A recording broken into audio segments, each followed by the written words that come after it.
Assalamualaikum warahmatullahi wabarakatuh. Saya Nisa Indeti, NIM J00230020 dari kelompok B7 SGD 17 dari kelas B angkatan 23. Jadi di sini saya akan menjelaskan tentang sistem neuron, sistem pembuluh darah arteri, dan juga sistem pembuluh darah vena.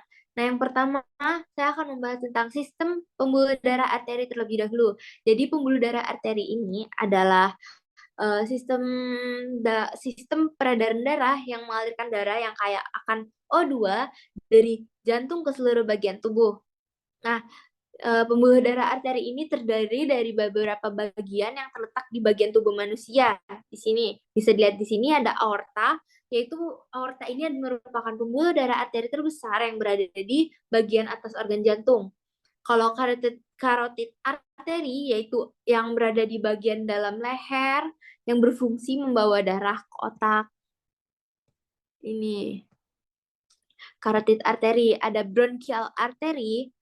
Nah, ini arteri yang menyuplai darah ke paru-paru. Kalau perikardial arteri ini berfungsi membawa darah menuju perikardium jantung. Sel yang terang itu arteri yang mendistribusikan darah ke hati, limpa, dan perut. Ada renal arteri yaitu membawa darah menuju ginjal, brachial arteri, radial, dan ulnar arteri, femoral arteri, dan masih banyak lagi. Arteri ini terdiri dari 3 lapisan utama, yaitu tunika intima, tunika media, dan juga tunika adventitia. Tunika intima itu lapisan terdalam pembuluh darah arteri yang terdiri dari membran dan jaringan dengan serat elastik. Tunika media yaitu lapisan pembuluh darah arteri yang terletak di bagian tengah dan juga memiliki struktur yang paling tebal. Lapisan ini terdiri dari elastin dan juga otot polos. Tunika adventitia yaitu lapisan terluar dari pembuluh darah arteri yang terdiri dari elastin dan serat kolagen.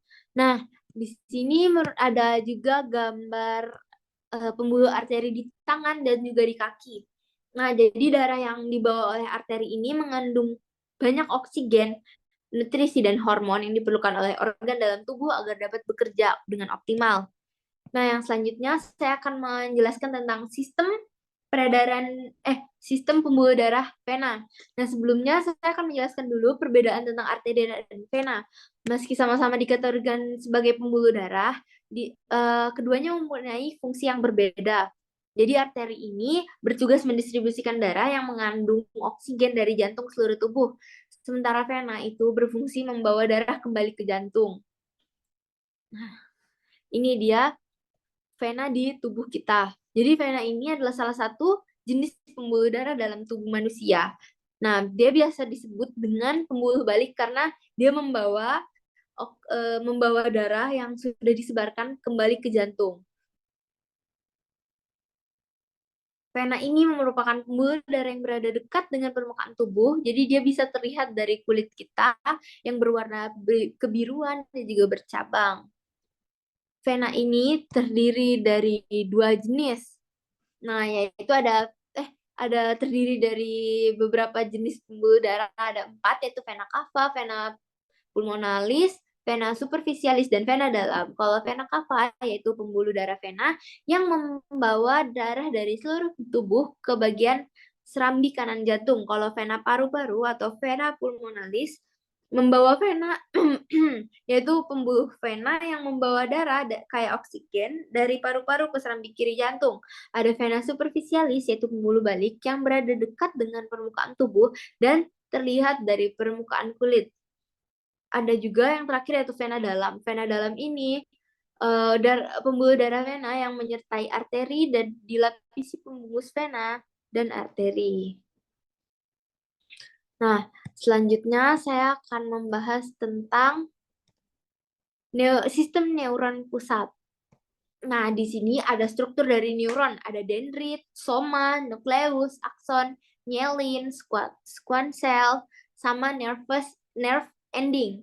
Nah, yang selanjutnya, jadi nervous system ini dibagi 2 tipe. Ada yang sentral, ada juga neuronnya sendiri. Jadi yang sentral itu ada ke otak dan sumsum tulang belakang. otak ini, organ tubuh yang berfungsi sebagai pusat kontrol tubuh, dia bekerja dengan cara mengendalikan pikiran, sensasi, gerakan, kesadaran, serta daya ingat atau memori manusia. Dan selanjutnya ada sumsum tulang belakang.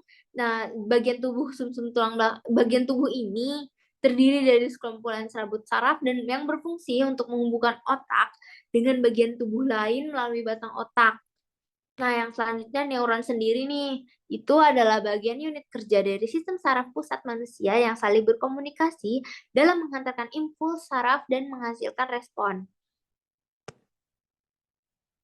Nih, di sini juga ada penjelasan tentang bagian dari neuron, yaitu ada nukleus, itu merupakan kumpulan badan sel di sistem saraf pusat. Nah, traktus ini adalah kumpulan berkas-berkas akson pada sistem saraf pusat yang berakhir di nukleus atau ganglion. Nah, ganglion sendiri merupakan kumpulan badan sel soma pada sistem saraf perifer. Nervus ini merupakan kumpulan berkas saraf akson yang di sistem saraf perifer yang bisa berakhir di ganglion atau juga di organ perifer atau menjulur bebas.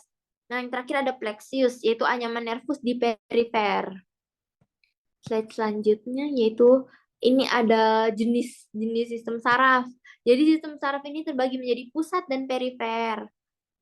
Perifer terbagi lagi jadi edge, pion, sama medula spinalis. Perifer terbagi jadi sensorik, motorik. Nah, sistem saraf tepi. Sistem saraf tepi ini adalah bagian dari sistem saraf manusia yang terdiri dari saraf-saraf yang bercabang keluar dari sistem saraf pusat. Sistem saraf tepi ini berfungsi untuk mengirimkan informasi dari otak ke dan sumsum tulang belakang ke seluruh organ tubuh. Sekian dari penjelasan dari saya, semoga bermanfaat. Terima kasih sudah mendengarkan. Wassalamualaikum warahmatullahi wabarakatuh.